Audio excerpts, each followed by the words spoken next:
और हमारी सरोखा पंचायत के राष्ट्रीय प्रवक्ता चौधरी सुबे सिंह सामाण जी, मंच संचालक भाई अशोक मलिक जी, और यहाँ इस पंचायत में पधारे मेरे सभी खापों के सरदारी, मेरी मातृशक्ति और अनेकों गांवों से आए मेरे पिता तुल्य बुजुर्गों, युवा साथियों, सभी को बलराज कुंडू की राम राम। मैं रोहतक में था जब को कार्यक्रम में तो लाइव चल रहा था। मैं मेरे आने से पहले भी जो वक्ताओं ने यहां अपना संबोधन किया मैं उसको सुन रहा था। जितनी हमारे समाज के सामने, किसान के सामने, युवा बेरोजगार के सामने, कर्मचारी के सामने जो जो परेशानियां दिक्कत हैं, सबने बार बार उन चीजों का उल्लेखन किया। मेरे ख्याल बार बार उन चीजों को दोहराने की जरूरत नहीं समझता मैं। आप सबके सामने पूरे विस्तार से मेरे से पूर्व वक्ताओं ने आपके समक्ष रखा। मैं सुन रहा था, मान साहब बोल रहे थे उस टाइम लाइव में, उन्होंने बड़ा अच्छा चौधरी छोटराम जी के बारे में उन्होंने अपना वक्तव्य रखा। मैं जींद भी उसमें गया था और आज भी बीच बीच में इस बात का जिक्र हो रहा था कि भाई यहां राजनीति नहीं करनी, हो रहा था ना जिक्र। मैं आप सबसे एक बात पूछना चाहता हूं। चौधरी छोटराम एक गरीब परिवार में पैदा हुए थे ना। उन्होंने आपके हकों की लड़ाई लड़ाई, तो वो कैसे आपको हक दिलाए, जरा मैं आप सभी से पूछना चाहता हूं। वो राजनीति में एक बड़े पद पर मंत्री थे, तभी उन्होंने आपको आपके हक दिलवाने का काम किया। बगैर राजनीति के क्या करोगे? ये पंचायतें, मैं आज 48 साल का 49वें साल में लग रहा हूं। मैं अनेकों पंचायतें देखी हैं, धरने प्रदर्शन देखे हैं। हम बार बार जिक्र करते हैं आरक्षण के मुद्दे का। हमारे इतने बच्चे जो जवान एक फूल था, हमारे परिवारों के उनके चिराग बुझा दिए गए। हमारे अनेकों हमने आंदोलन किए, नतीजा क्या निकला? मैं आप समाज के सभी लोगों से पूछना चाहता हूं।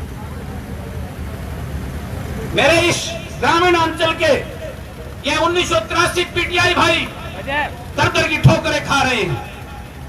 पिछले दिनों जींद के अंदर एक बहुत बड़ा सड़क के पंचायत के उसमें हुआ और वहां बड़ी बड़ी बात की, और मेरा विधानसभा का एक साथी, मेरा भाई, जो अपना वहां प्रतिनिधि बनकर बड़ी बड़ी बातें करके गया था, मैं बड़े बड़े बलिदान दे दूंगा इनके लिए, और एक हफ्ते का टाइम लेके गया। क्या हुआ उसे?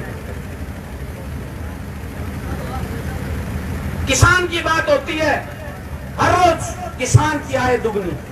ये कान पक्के बूढ़े हो गए सारे तुम, कोई होया क्या में असर? आप चौधरी छोटराम की बात करते हो, अपना भगवान मानते हो, तो उनके कर्मों पे चलो ना। अपनी सरकार बनाओ, ये बहुत हो गया।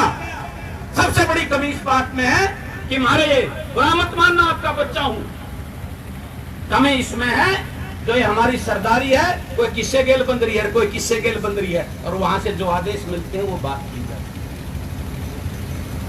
गलत कहता हूं तो मुझे टोक देना, आपका बच्चा हूं, लेकिन सच्चाई है, इस बात में कोई झूठ नहीं है। मैं आपसे कहना चाहता हूं, क्या जरूरत है मांगने की? भीख मांगने से कुछ नहीं मिलता, छीनना पड़ता है, छीनना। अगर आप उस दौर पे चलना चाहते हो तो इस पंचायत में फैसला करो, किसी के सामने भीख मांगने नहीं जाएंगे, और किसान के बेटे को विधानसभा में लेके जाओ और अपने हक लेने का काम करो, नहीं तो कौन ही।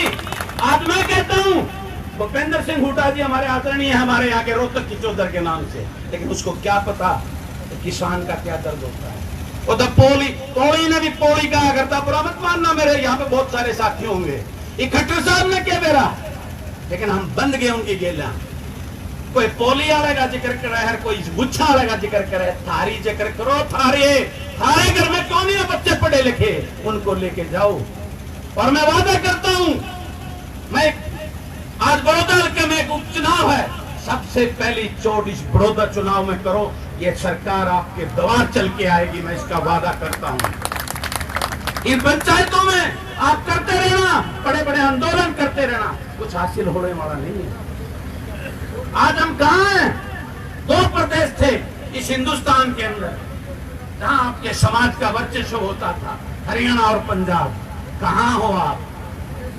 आपकी जनसंख्या को 3% कम बताया जाता है, और वो जो है ना जिसने 35 का नारा दिया, उसकी जनसंख्या को 3% ज्यादा बताया जाता है, और थारी डुगडुगी बना रखी है। बना रखी है ना बना रखी? मैं इससे बड़े शर्म की बात आपके लिए क्या होगी? जो 52% का हल्का है जिसमें खड़े है ना, 52% का, बोलो है कि ना है? सारा प्रभारी कौन से बताइयो? बैठिया, डूब के मर जाओ, डूब के मर जाओ। इससे बड़ी और क्या बात कहूंगा मैं? आपने लठ ठा लो, मांगण की जरूरत को ना, लड़ाई करने का अगर हिम्मत हो तो इन पंचायत ना दे, पंचायत बंद करो, क्यों टाइम खराब करो हो। ये हमारे इतने दूर दूर से तो ये भी जब करेंगे जब इनके लाख खड़े होगे। ये जो हमारे अग्रणी है ना, आम उड़े पिट जावा है, इनका पल्ले कुछ ना पाता बाबा है। 20 ने के बे बुला लेंगे, 11 ही कमेटी के बे बना लेंगे के बे जो है हरियाणा भवन में डिनर करा देंगे, के बे मुख्यमंत्री दो डिनर करा देंगे, खा खू के रोटी देंगे, मारे तब की खंदा दे, भाई बात होगी। अगर तू हूं सही मत, अपना किसान का बेटा इस उपचुनाव में डंका मार के उसने जिता लो। इन मठाधीशा ने कोड़ने करो बहुत हो लिया, इन मठाधीशा ने कोड़ने करके, और किसान का बेटा मैं सरेआम इस पंचायत इस मलिक चबूतरे पे आपको अगर नहीं हुआ, थारे पास चल के नहीं आई, तो मैं यहीं सुसाइड कर लूंगा। सबके बीच में ऐलान करता हूं इस बात का। अपना दम दिखाओ, मेरी नहीं भाई, आज पंचायत की भाईचारे की। मैं आप सबसे यही कहने आया हूं, आप अगर इस लड़ाई को लड़ना चाहते हो, आपको हक जब मिलेंगे जब विधानसभा में आपके अपने बेटे और अपने नुमाइंदे बैठे होंगे।